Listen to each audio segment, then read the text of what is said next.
Hi, I'm Stephanie Hardison. I'm from St. Lucie County Schools Occupational Therapy Department. Today I'm going to talk to you about helpful strategies to improve handwriting skills.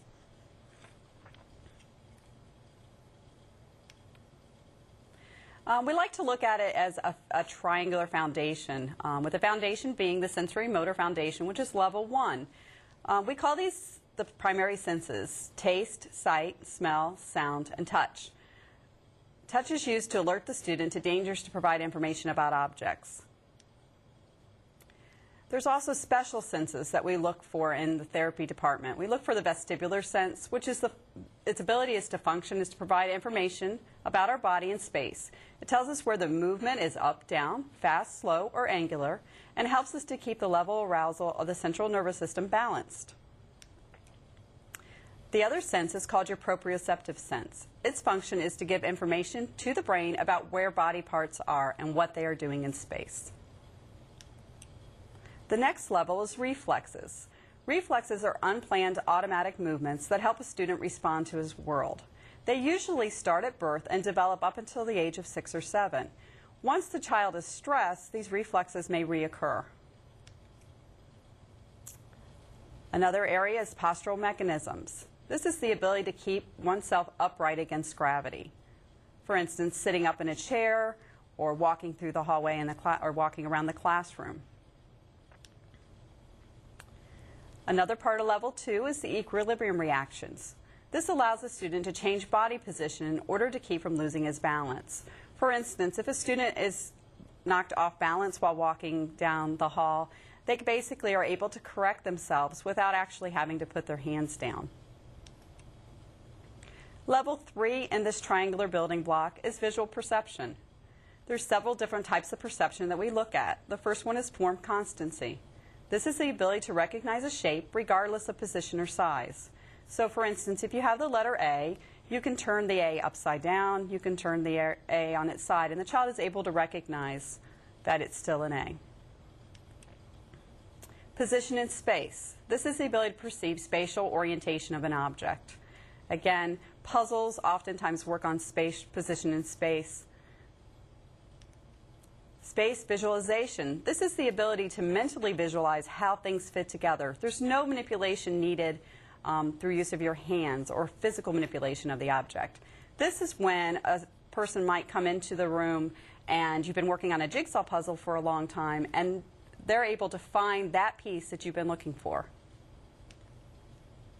Figure ground.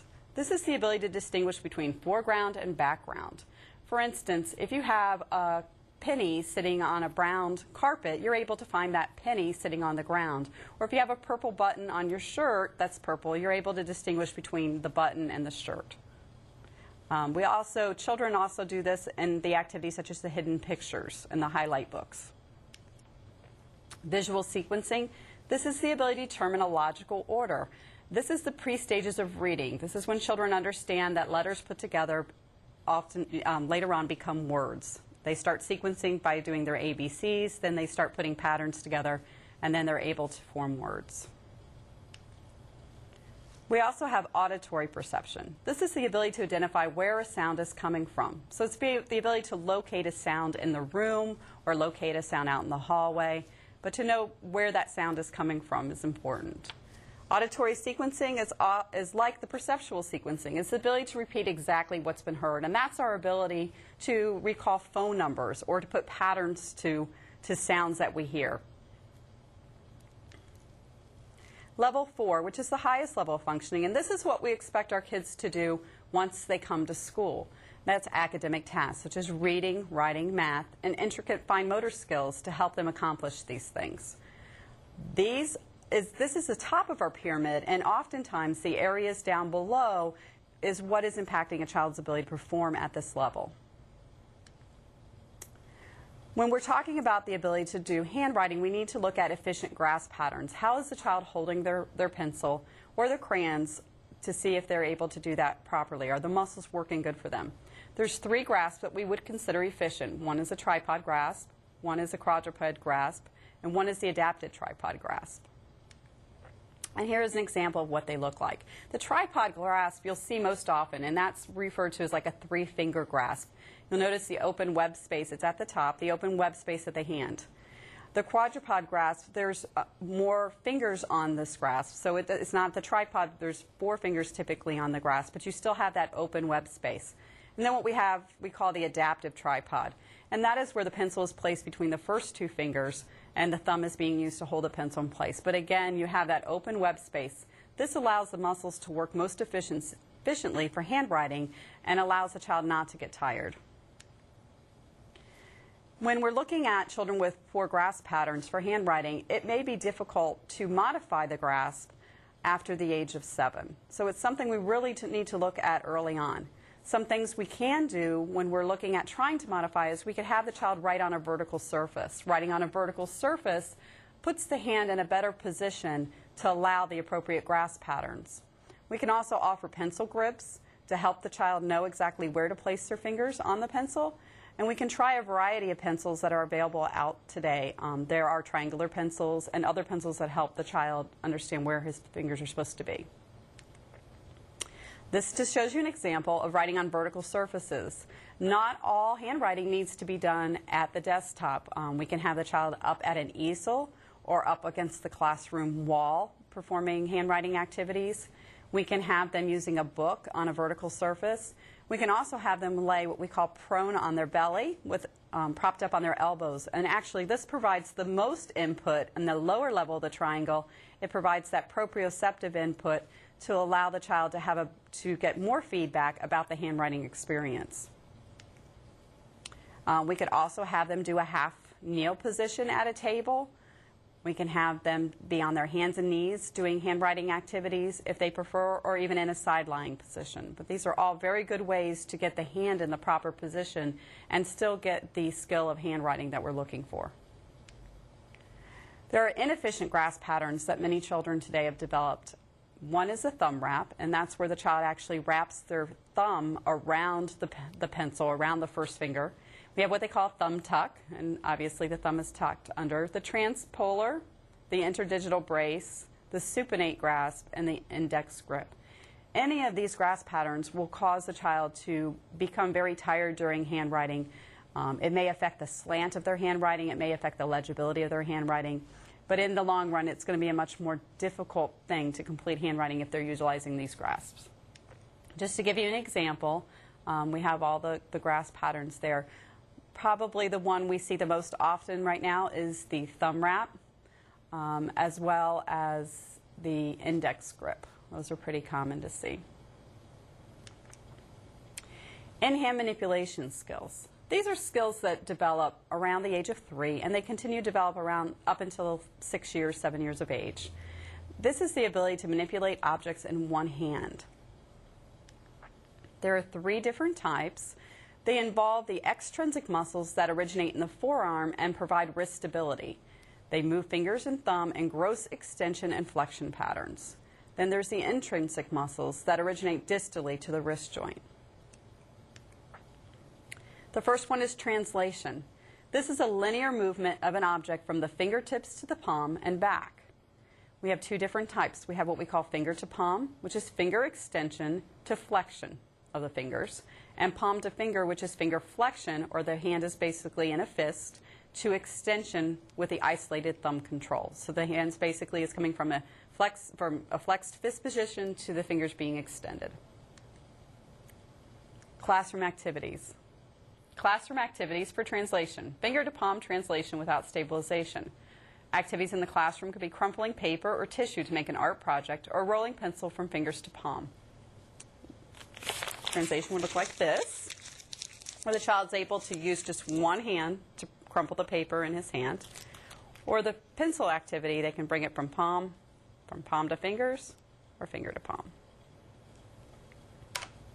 Translation for classroom activities, finger to palm translation with stabilization.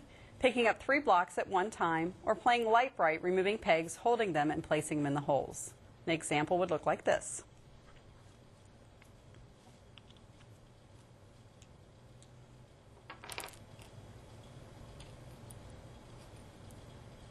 And then the child would place them back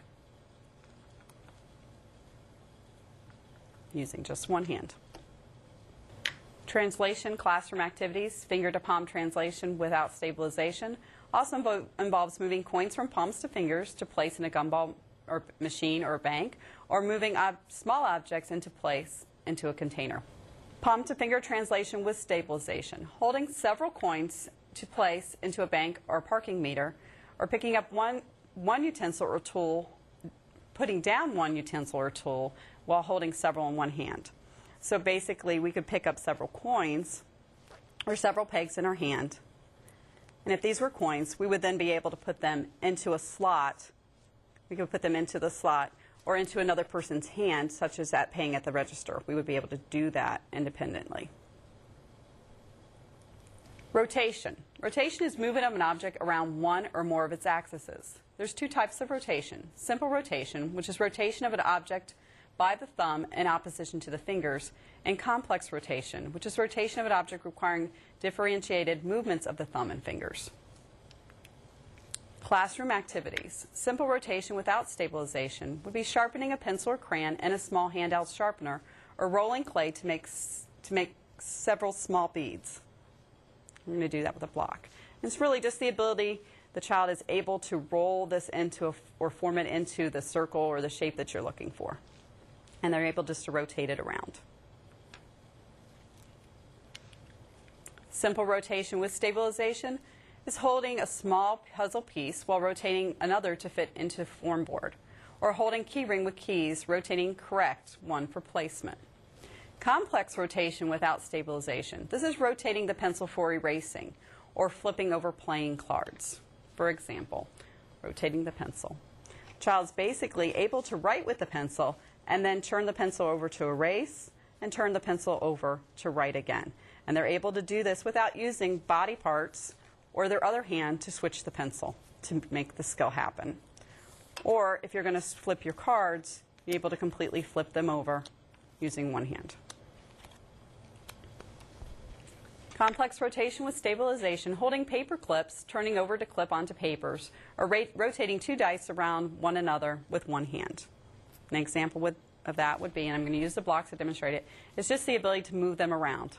So we're switching them one on top of the other in one hand, and we're allowing the child to build the skills of the muscles in that hand. Shift. This is when movement occurs in a linear direction on the finger surface. The thumb has a primary role to make the slight adjustments. Shift without stabilization adjusts the pencil or fork, or threading a needle to push the needle through the fabric. Okay, an example of this, shift actually takes place during writing erase, where if the child picks up the pencil, they have to shift it down to the point, or if you're in the middle of erasing, they have to actually shift the pencil to the end. Another example is when you're stringing beads, or if you're threading a needle, you put the thread through the hole, and you actually have to use your fingers to shift it all the way through. Children have difficulty shifting, oftentimes will push it through, and if they're unable to pull the other side, they don't know how to move the string to make it go all the way through.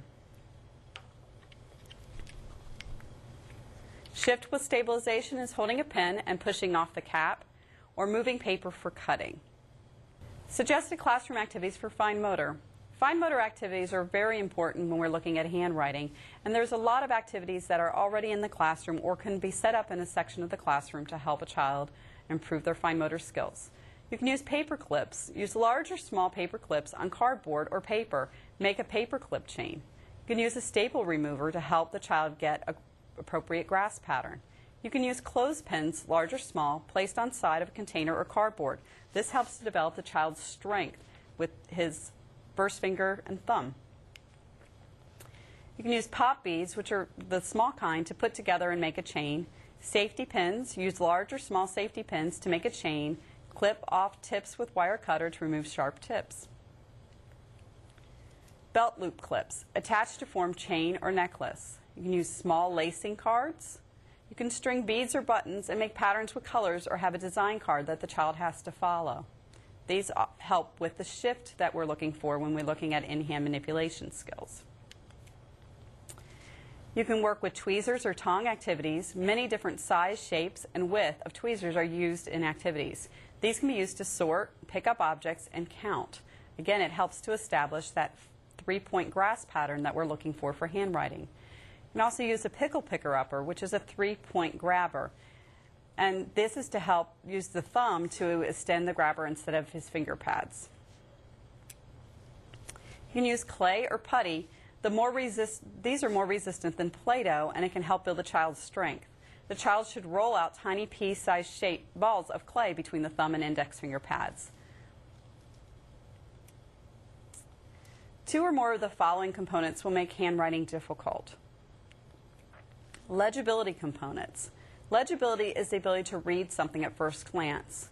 In the occupational therapy department, one thing that we like to do when we're told a child has poor handwriting is it easily read backwards? Can you understand what the words mean if you start reading it backwards?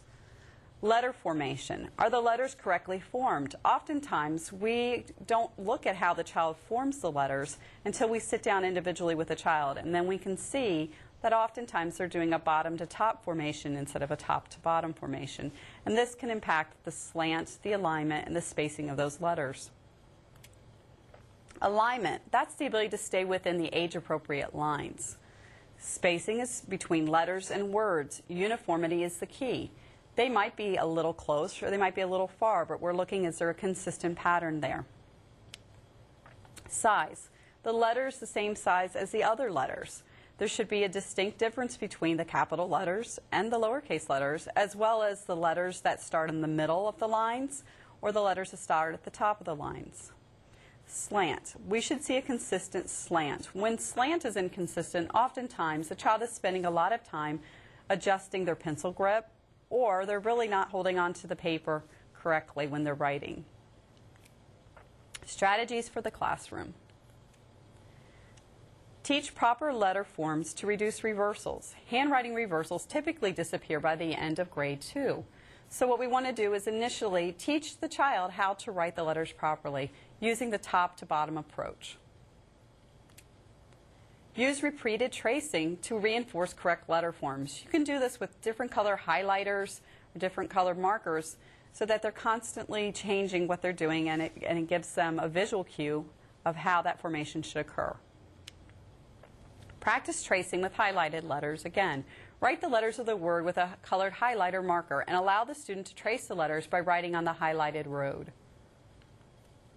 Use double-lined letter models for practice. Models can be placed on paper with top, middle, and bottom guidelines and photocopied or laminated for daily practice. Provide consistent visual cues. Instruction occasionally requires visual cues, such as dot placed with the writing guidelines to mark the beginning point for a letter formation. Place worksheets between page protectors for more resistance.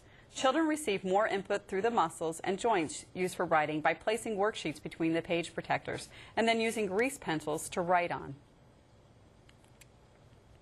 Provide writing trays with grainy surfaces. Fill a school cafeteria tray, a plastic container or plate with dry, grainy material, such as sand. Students use their fingers for writing instead of writing with their pencil. This gives them more feedback through for their tactile system as well as their proprioceptive system to help them memorize how the letters are supposed to be formed. Alignment. Match